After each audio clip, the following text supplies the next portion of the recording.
Assalamualaikum warahmatullahi wabarakatuh. Good afternoon, everyone, and welcome to our group presentation. Today, we are going to present a topic entitled Breaking Point. First of all, let us express our gratitude to Allah Subhanahu wa Taala for granting us the opportunity, health, and ability to be here today. May peace and blessings upon Prophet Muhammad Sallallahu Alaihi Wasallam, who has guided us in our lives.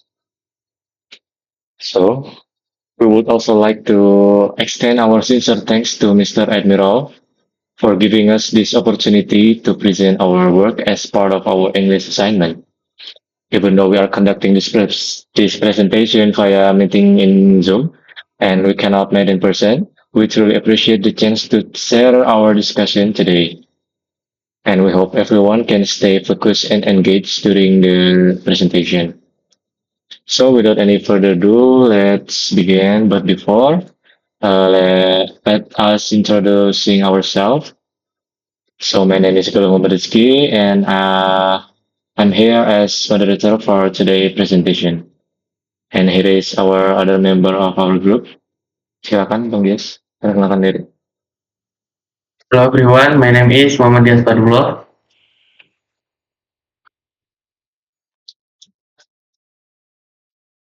Hello everyone, my name is Indi Wafi.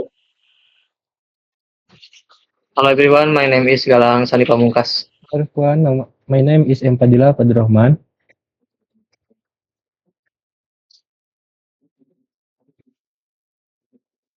Okay, so without any further ado, let's begin our presentation. As first speaker, first presenter, Mr. Gies. Oke, Bang Gies, boleh menjat. Ya, terima kasih Bang Galuh. Yang pertama yaitu what is a technical problem? Apa itu masalah teknis? Technical problems is a fault, defect, or malfunction in a machine, structure, or system that prevents it from operating as intended. It may be caused by mechanical failure, structural weakness, electrical malfunction, or operational error. Key characteristic. The one affect normal performance. The second, it may reduce efficiency or safety. The third, it can be temporary or permanent. The fourth, it requires diagnosis and corrective action. Yang artinya, masalah teknis adalah kesalahan, cacat atau malfungsi pada mesin, struktur, atau sistem yang mencegahnya beroperasi sebagaimana mestinya. Hal ini dapat disebabkan oleh kegagalan mekanis, kelemahan struktural, malfungsi listrik, atau kesalahan operasional. Ciri-ciri utama dari masalah teknis yaitu yang pertama mempengaruhi kinerja normal, yang kedua dapat mengurangi efisiensi atau keselamatan, yang ketiga dapat bersifat sementara atau permanen. Yang keempat membutuhkan diagnosis dan tindakan perbaikan. Next.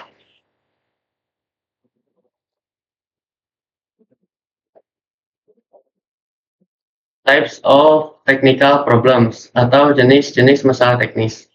Technical problems can be categorized based on the system effect.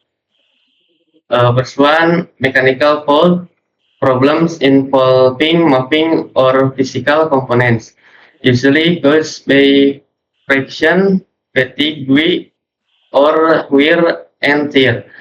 The second, electrical fault problems relate to power supply or circuit, may result from short circuit, overload, or damaged wiring. The third, structural fault problems affecting the integrity of a structure include cracks, deformation, or failure under excessive load. The fourth, system or software malfunction. Problems in automate or digital system can disrupt monitoring, control, or operational process.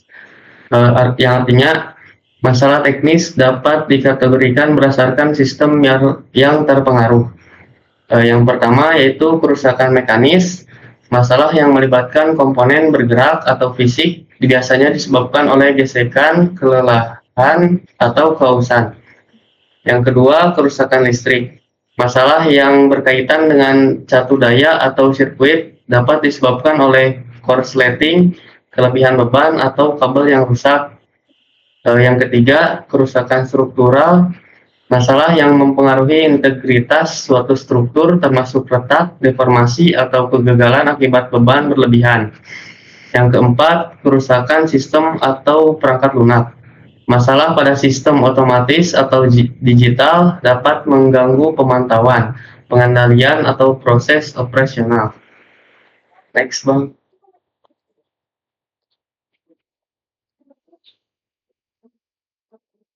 Lalu ada assessing and interpreting fault, menilai dan menginterpretasikan kesalahan. After identifying technical problems, engineer must assess its severity. Not all faults have the same level of risk or impact.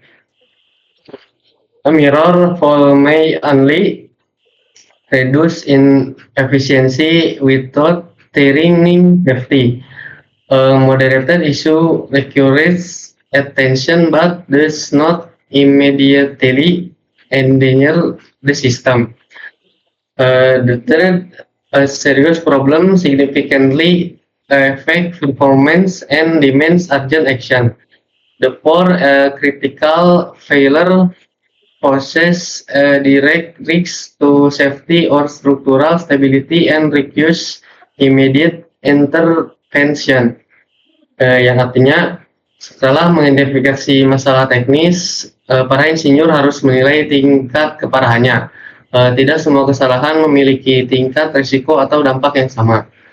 Yang pertama, kesalahan kecil mungkin hanya mengarungi efisiensi tanpa mengancam keselamatan. Yang kedua, masalah serius secara signifikan mempengaruhi kinerja dan membutuhkan tindakan segera.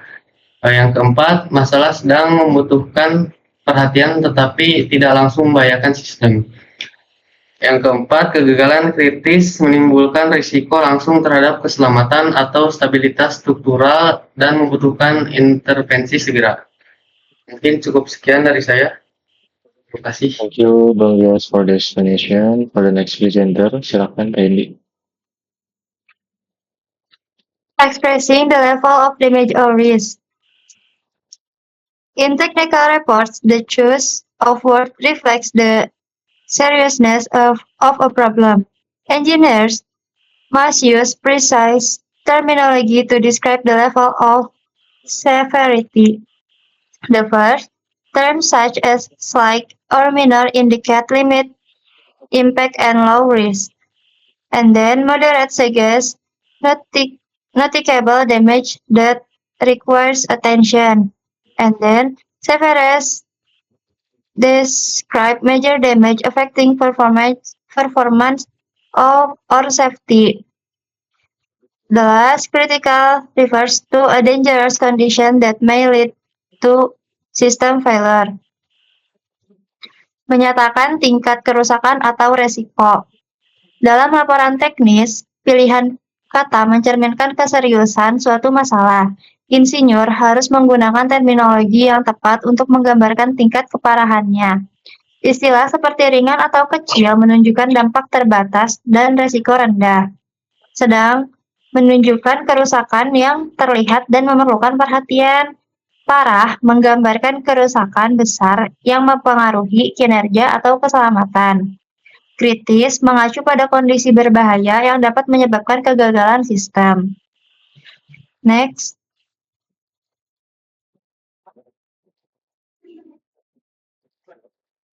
Expressing certainty and uncertainty. Indicating the level of confidence in analysis. In engineering, communication, conclusion must reflect the level of available evidence. It is important to distinguish between confirmed cases and possible explanation. Expression of certainty, such as is definitely caused by or There is no doubt that Arius, when strong evidence support the conclusion. Expression of uncertainty such as may be caused by, might result from, or could be due to are used when further investigation is required. Using appropriate modal verbs and expression frequent in correct assumption and promotes responsible technical reporting. Yang artinya menyatakan kepastian dan ketidakpastian, menunjukkan tingkat kepercayaan pada analisis. Dalam komunikasi teknik, kesimpulan harus mencerminkan tingkat bukti yang tersedia. Penting untuk membedakan antara penyebab yang telah dikonfirmasi dan penjelasan yang mungkin. Ungkapan kepastian seperti pasti disebabkan oleh atau tidak diragukan lagi bahwa digunakan ketika bukti kuat mendukung kesimpulan tersebut. Ungkapan ketidakpastian seperti mungkin disebabkan oleh, bisa jadi akibat dari, atau bisa jadi karena digunakan ketika diperlukan penyelidikan lebih lanjut. Penggunaan kata kerja dan ungkapan modal yang tepat mencegah asumsi yang salah dan mendorong pelaporan teknis yang bertanggung jawab. Next.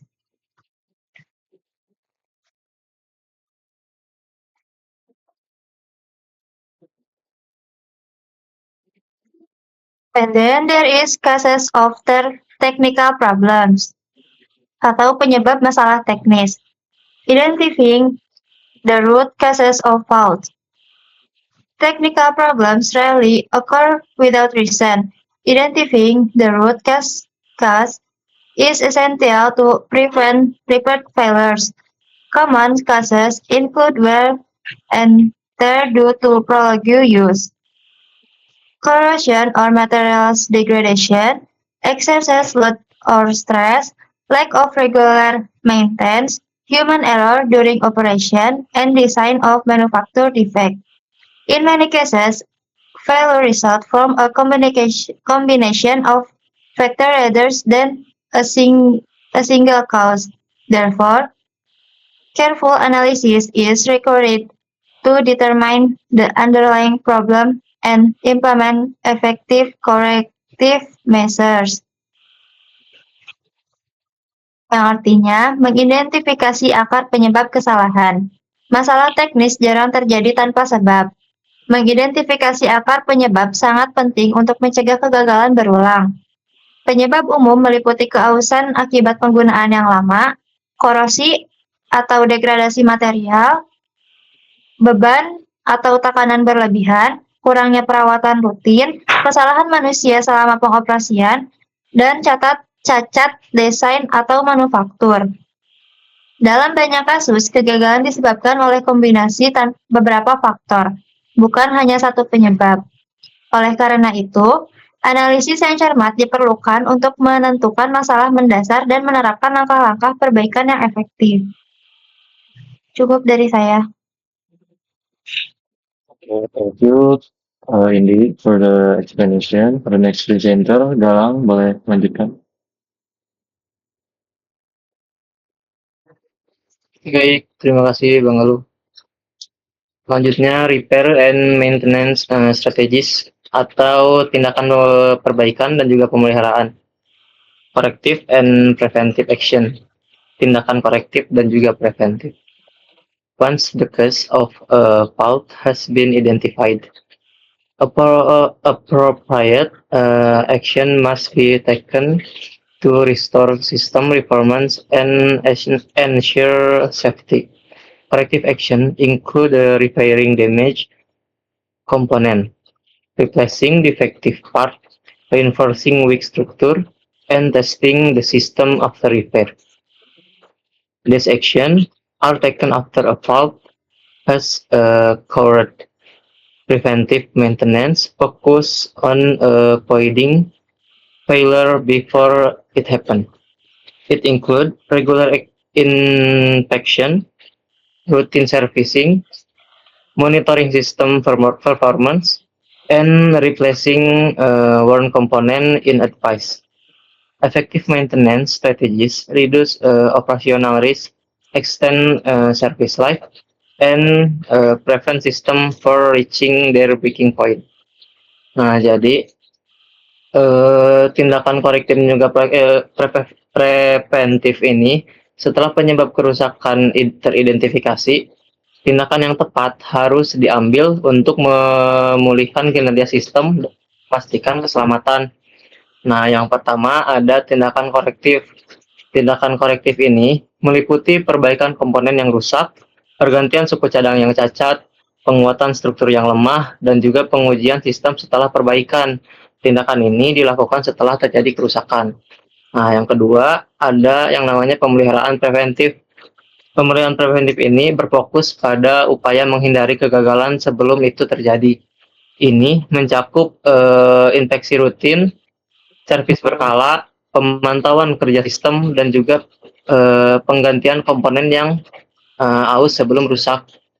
Strategi pemeliharaan yang efektif dapat mengurangi resiko operasional, memperpanjang masa pakai layanan, dan juga mencegah sistem mencapai titik kerusakan total. Nah, yang kedua, selanjutnya,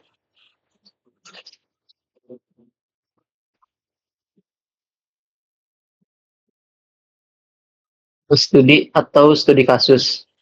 Air Transat Flight 236 experience a critical technical failure when the aircraft ran out of fuel mid-flight due to a fuel leak caused by improper maintenance.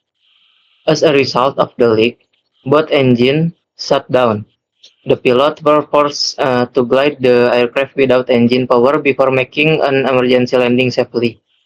This incident demonstrates how a minor technical fault, if not properly detected and addressed, can escalate into a critical failure. It also emphasizes an importance of accurate fault diagnosis, proper maintenance procedures, and clear technical communication.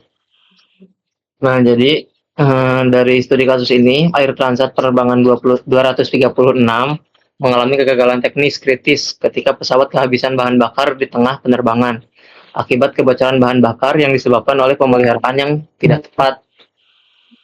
Nah, akibat dari kebocoran ini, kedua mesin mati. Pilot terpaksa meluncurkan pesawat tanpa tenaga mesin sebelum akhirnya melakukan pendaratan darurat dengan aman. Insiden ini menunjukkan bagaimana kesalahan teknis kecil jika tidak terdeteksi dan juga ditangani dengan benar dapat berkembang menjadi kegagalan yang kritis atau yang fatal. Nah, hal ini juga menekankan pentingnya diagnosis kerusakan yang akurat, prosedur pemeliharaan yang tepat, dan juga komunikasi teknis yang jelas. Baik, terima kasih. Mungkin selanjutnya dilanjut sama Bang Fadil. Thank you. Sebelumnya nonton video dulu ya. Thank you, Bang Galang ya. Ya. On August 24th, 2001, Air Transat Flight 236 lost all fuel over the Atlantic Ocean. The Airbus A330 departed Toronto for Lisbon with 306 people on board. 4 hours in, a cracked fuel line began leaking jet fuel over the mid-Atlantic. At 5:45 a.m., 800 miles from land, the right engine died. Minutes later, the left engine failed too. The massive jetliner became a powerless glider in darkness. The aircraft lost electricity and hydraulics as oxygen masks dropped. Captain Robert P. Shea, a former bush pilot, established a glide path toward Lias Field on Terceira Island in the Azores. For 20 incredible minutes, the A330 silently glided 75 miles across open ocean. P. Shea performed S-turns and a 360-degree turn to lose altitude and speed on approach. The aircraft touched down at almost twice normal landing speed. With no engines to help brake, 8 tires blew and the brakes caught fire. Yet all 306 people survived. So that was the illustration about the case Air Transat 236. Hope that we can more understand about this case. Thank you, Bang Galang, for the explanation. Next, Bang Fadila. Okay. Can start. Yang selanjutnya itu key term used in describing fault. Atau yang artinya itu istilah-istilah kunci yang digunakan dalam menjelaskan kerusakan. Effective engineering communication requires fresh and consistent terminology. Common verbs include infect, analyze, detect, repair, replace, and maintain. These verbs describe action taken to identify and resolve technical problem. Important non include fault, file, the fact, the mic component, and infection. These terms are frequently is in technical report and documentation. Using vocabulary and, and clarity to reduce ambiguity and support professional reporting standar. Nah, yang artinya itu komunikasi teknik yang efektif membutuhkan terminologi yang tepat dan konsisten. Kata kerja umum meliputi memeriksa, menganalisis, mendeteksi, memperbaiki, mengganti, dan memelihara.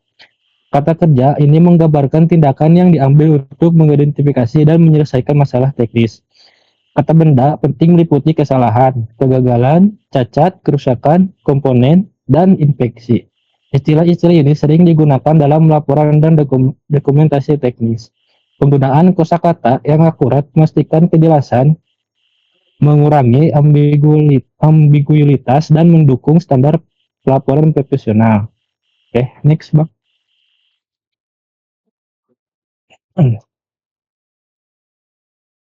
Selanjutnya itu grammar in technical reporting atau yang artinya itu tata bahasa dalam pelaporan teknis. Technical report commonly as the passive force to focus on process and result rather than the person performing the action. For example, the damage was caused by corrosion. The cause of flour, cause and effect expression such as the two as a result and the four are used to explain relationship between force and consequence. Modal verb like my, and cold indicate uncertainty during investigation. While stronger expression signal conclusion. These legal factors help engineers communicate clearly, objectively, and professionally. Nah, yang artinya itu laporan teknis umumnya menggunakan kalimat pasif untuk memfokuskan pada proses dan hasil, bukan pada orang yang melakukan tindakan tersebut. Misalnya, kerusakan tersebut disebabkan oleh korosi, menekankan penyebab kegagalan. Ungkapan sebab akibat seperti karena, sebagai akibatnya, dan oleh karena itu digunakan untuk menjelaskan hubungan antara kesalahan dan konsekuensi. Kata kerja modal seperty my, dan cold menunjukkan ketidakpastian selama penyelidikan, sementara ekspresi yang lebih kuat menandakan kesimpulan yang telah dikonfirmasi. Fitur berbahasa ini membantu para insinyur mengkomunikasikan temuan mereka dengan jelas, objektif, dan profesional. Oke, mungkin cukup. Thank you, Fadil, for the explanation. So I think that's all the materials that we all explained. I hope that you can understand it. And this is quiz. Yeah. Next one. And the question is, how many times did Solo Guy appear in the presentation? Berapa banyak pria Solo muncul di presentasi ini? Kalau tahu jawabannya boleh taruh di kolom komentar ya. Lanjut. And the answer is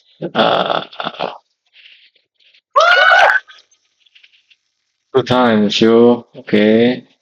Garing ya. Lanjut aja, Bang.